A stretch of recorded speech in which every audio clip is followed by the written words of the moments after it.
Hello friends, જય શ્રી કૃષ્ણ. સ્વાગત છે તમારું માય કિચન માય રૂલ્સમાં. જો આજે આપણે બનાવવાના છીએ વઘારેલી ખીચડી. તો તેમાં મેં સૌથી પહેલાં લીધા છે 2.5 પાવરા તેલ. જો ટોટલ 2.5 પાવરા મેં તેલ લીધું છે. પછી હવે એમાં મેં આ બધું જે સુધાર્યું છે એ બધા વેજીટેબલ અંદર એડ કરવાના છે. પણ સૌથી પહેલાં તેલ થઈ ગયું છે એટલે એમાં હવે આપણે નાખશું રાઈ. પછી નાખશું એમાં છે ને જીરું, અને જીરું થોડુંક થઈ જાય પછી એમાં નાખશું હવે આપણે ચપટીક હિંગ.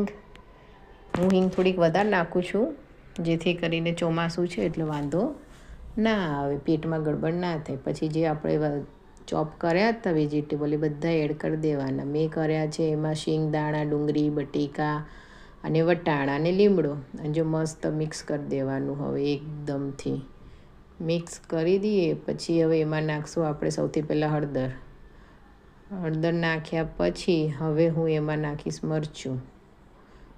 આપણે જે પ્રમાણે ખાતા હોય એ પ્રમાણે તીખું કરી શકો છો, કેમ કે મેં લીલા મરચાં બી ઓલરેડી એડ કરી દીધા છે. પછી નાખશું ધાણા જીરું નાખ્યા પછી નાખવામાં આવશે મીઠું. હું કાચની બરણીમાં રાખું છું, તમે શેમાં રાખો છો કોમેન્ટ કરજો, બરાબર. પછી બધું નાખ્યા પછી મસ્ત મિક્સ કરીને પછી આપણે જે મગની દાળને ચોખા ધોયા હોય એ આપણે એમાં એડ કરી દેવાના. મેં જનરલી 2 જણા માટે બનાવી છે એટલે મેં વાટકીનું માપ રાખ્યું છે, એ પ્રમાણે હું કરું છું. પછી હવે એમાં હું ટોટલ 2.5 ગ્લાસ પાણી ઉમેરી દઈશ. અને પાણી નાખ્યા પછી એને મસ્ત સીટલ થવા દઈશ. સીટી વાગ્યા પછી જો કુકર ઠરી ગયું છે. હવે ખીચડી તૈયાર.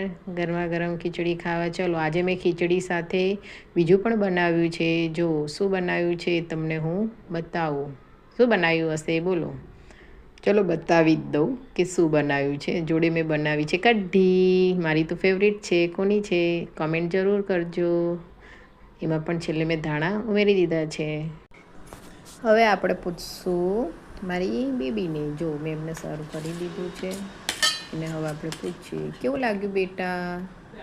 જો એને ગરમ લાગ્યું તો જો ફૂંક મારીને ખાય છે.